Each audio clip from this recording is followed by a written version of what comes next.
রুই মাছ তো অনেকভাবেই খেয়েছেন। এইভাবে রুই মাছের তেল ঝাল বানিয়ে খেয়ে দেখবেন, স্বাদ হবে একেবারেই অন্যরকম। সবার প্রথমে রুই মাছকে ধুয়ে পরিষ্কার করে নিয়ে তার উপরে নুন আর হলুদ গুঁড়ো দিয়ে খুব ভালোভাবে মাখিয়ে রেখে দেবো 10 মিনিটের জন্য। মিক্সিং জারে আদা রসুন অল্প জল দিয়ে একটা পেস্ট বানিয়ে নিলাম।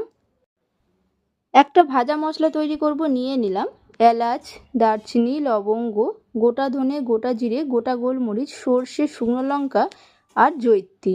সব কিছুকে হালকা করে নাড়াচাড়া করে গুঁড়ো করে নেব। কড়াইতে সর্ষের তেল দিয়ে তেল গরম হলে একে একে মাছগুলোকে দিয়ে উল্টে পাল্টে লাল লাল করে ভেজে মাছগুলোকে তুলে নেব। ওই তেলের মধ্যেই শুকনো লঙ্কা, গোটা জিরে ফোড়ন দিয়ে দিয়ে দিলাম কুচানো পেঁয়াজ। পেঁয়াজটাকে ভেজে নেওয়ার পর দিয়ে দিলাম আদা রসুনের পেস্ট। 2 থেকে 3 মিনিট কষিয়ে নিয়ে এর মধ্যে দিয়ে দিলাম অল্প জল, কিছু গুঁড়ো মশলা অ্যাড করব। দিয়ে দিলাম হলুদ গুঁড়ো, কাশ্মীরি লাল লঙ্কার গুঁড়ো আর ভেজে গুঁড়ো করে রাখা মশলা। সব কিছু খুব ভালোভাবে কষিয়ে নেব। কষানো হয়ে গেছে, দিয়ে দিলাম টমেটো আর নুন আর অল্প চিনি। আবারও কষিয়ে নিলাম। 2 মিনিটের মতো কষানো হয়ে গেছে, দিয়ে দিলাম 1 বাটির মতো জল।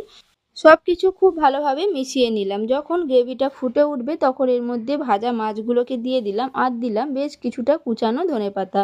সব কিছু একসাথে মিশিয়ে নিয়ে ঢাকনা আটকে হতে দেবো 5 মিনিটের জন্য। 5 মিনিট পর ঢাকনা খুলে নিয়েছি। দেখুন গ্রেভিটা অনেকটা শুকিয়ে গেছে।